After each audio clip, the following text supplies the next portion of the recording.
Kesatuan rakyat, kesatuan jiwa, kerajaan perpaduan. Teruskan bersama di dalam channel ini untuk perkembangan-perkembangan isu semasa, isu politik, dan isu-isu hangat di Malaysia pada hari ini. Jangan lupa teruskan bersama di dalam channel ini. Tekan butang like, share, dan subscribe channel ini untuk perkembangan terkini politik di Malaysia.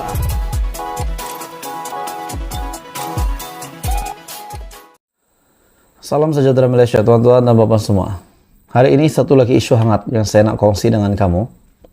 Saya melihat di dalam parti-parti politik di Malaysia, sesiapa saja pemimpin, ahli biasa dari yang rendah sehingga ke atasan, sudah pasti sekiranya melanggar peraturan, melanggar perlembagaan dan undang-undang parti mereka, sudah pasti tindakan akan dikenakan.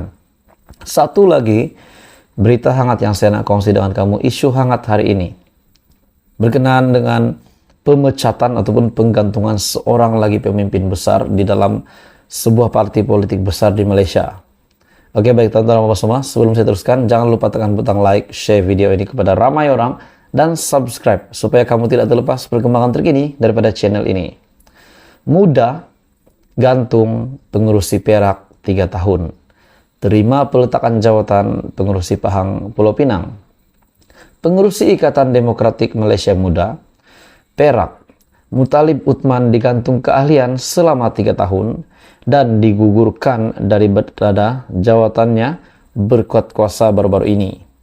Setiausaha Agung Muda Amir Abdul Hadi berkata, perkara itu diputuskan jawatan kuasa eksekutif pusat parti susulan laporan yang diterima Lembaga Disiplin Muda membabitkan tindakan Muttalib yang melanggar arahan. Apa yang Muttalib lakukan sehingga beliau digantung keahlian? Pada 30 Oktober 2022, Muttalib didapati menaikkan poster di akaun media sosial pribadinya dan Muda Perak untuk mengumumkan niat untuk bertanding di Parlimen Tapah pada pilihan raya umum ke-15 dengan menggunakan saluran dan poster resmi parti tanpa persetujuan parti. Dan tindakan ini didapati melanggar ketetapan Muda dan melanggar Pasal 5 tanggung jawab ahli dalam perlembagaan Muda, khususnya Pasal 5.1 dalam kurungan D, patuh dan menghormati keputusan-keputusan parti, dan 5.1 dalam kurungan F, memelihara nama baik dan marwah parti. Amir juga berkata, JKAP turut menerima surat peletakan jawatan pengurusi Muda Pahang, Malani Mani Maharan, dan pengurusi Muda Pulau Pinang, Jeztan, atas sebab isu komitmen dan kesehatan. Justru terdapat keperluan segera melantik pemangku bagi jawatan berkenaan, dan pemangku pengurusi Muda Perak adalah Devadas Silvaraju, manakala pemangku pengurusi Muda Pulau Pinang, Tineshvar Bon Tinatan, dan di Pahang akan dimaklumkan dalam masa terdekat. Bermakna tuan-tuan dan bapak semua, setelah JKIP menerima surat peletakan jawatan pengurusi Muda Pahang yang pertama, yaitu Malani Mani Maharan, dan pengurusi Muda Pulau Pinang Jeztan telah meletakkan jawatan atas isu komitmen dan kesehatan. Bermakna 2 pengurusi muda telah meletakkan jawatan, yaitu daripada Pahang dan juga Pulau Pinang. Serta pengurusi Ikatan Demokratik Malaysia Muda Perak, Muttalib Uthman digantung keahlian, bukan meletakkan jawatan, digantung disebabkan telah melanggar arahan parti. Di mana pada 30 Oktober yang lalu, Muttalib didapati menaikkan poster di akaun media sosial pribadinya dan Muda Perak untuk mengumumkan niat beliau untuk bertanding pada PRU ke-15. Jadi tanpa persetujuan parti, akhirnya beliau telah dikenakan tindakan, telah digantung selama 3 tahun. Beliau digantung selama 3 tahun dan digugurkan daripada jawatannya berkuat kuasa. Jadi tuan-tuan semua, apa komen Anda berita hari ini? 2 pengurusi muda meletakkan jawatan, 1 lagi digantung keahlian selama 3 tahun. Salam sejahtera Malaysia. Selamat datang ke channel Fels Lifestyle. Terima kasih masih setia bersama di dalam channel ini. Saya ingin mengucapkan ribuan terima kasih kepada Anda semua yang sentiasa menyokong channel ini. Jangan lupa tekan butang like, share, dan subscribe supaya lebih ramai rakyat Malaysia tahu isu-isu panas daripada channel ini. Oke, baik tuan-tuan dan bapak semua, seperti tajuk yang Anda lihat, adakah ini satu pengorbanan Datuk Seri Najib Razak yang tidak diketahui umum?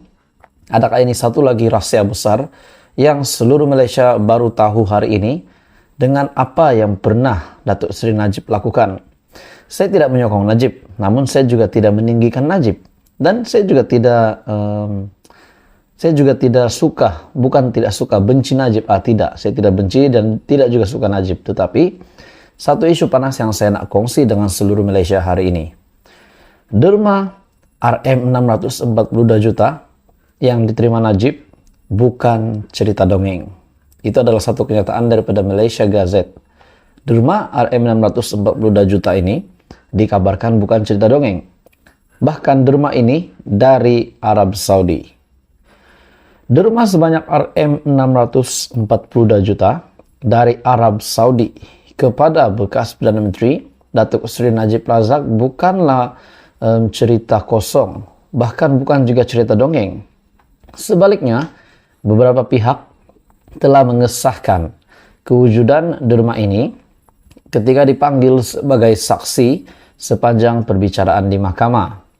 Menurut seorang pengendali akaun Facebook Najib Razak, antara pihak yang terbabit, bahkan yang terbabit ialah SPRM sendiri dan juga M-Bank, selain daripada bukti-bukti yang ada dalam bentuk dokumen transaksi pemindahan dana SWIFT.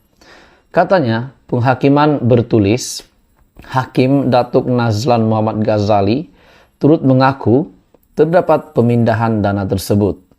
Tetapi dia kata, ianya tidak boleh disahkan sebagai derma dari Raja Saudi Arabia sebab Raja Abdullah tak tulis namanya sebagai pembayar dan ianya tidak ditulis secara nyata dalam dokumen SWIFT bahwa ianya merupakan derma dari Raja Abdullah dari Raja Saudi Arabia.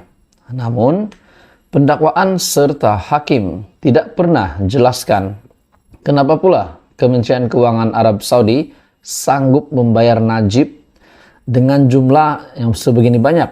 RM642 juta bukan dana yang sedikit.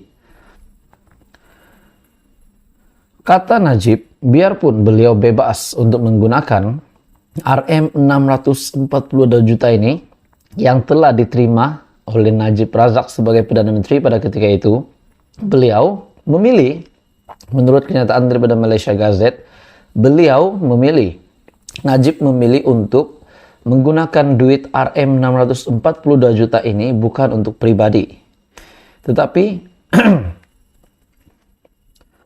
derma itu katanya disedekahkan, termasuklah membekalkan kain jubah bagi program amal yang dianjurkannya. Turut dimanfaatkan kepada imam, tahfiz dan lebih 7.000 masjid di seluruh negara. Selain bekalan kain untuk mangsa banjir pada tahun 2011 dan 2014. Jadi, jika penyamun sanggup sedekahkan RM642 juta yang Najib boleh gunakan untuk apa jua kegunaan termasuklah pribadi, kenapa pula dia nak curi RM42 juta yang dia turut sedekahkan semua? Ramai yang menggelar Najib penyamun, bahkan semakin menguatkan persepsi itu sebab beliau berada di penjara hari ini. Yang menggelar Najib penyamun, berapa ringgit pula yang mereka sedekahkan katanya. Najib turut menyindir pihak tertentu agar tidak memetik dana yang dikenali sebagai RM 2.6 bilion sebab ianya turut disahkan dalam mahkamah bahawa dana tersebut telah dipulangkan kepada penghantar 4 bulan selepas diterima. Malah, kata Najib, beliau didakwa 9 kali kerana menerima dana itu dan 6 kali lagi sebab memulangkannya.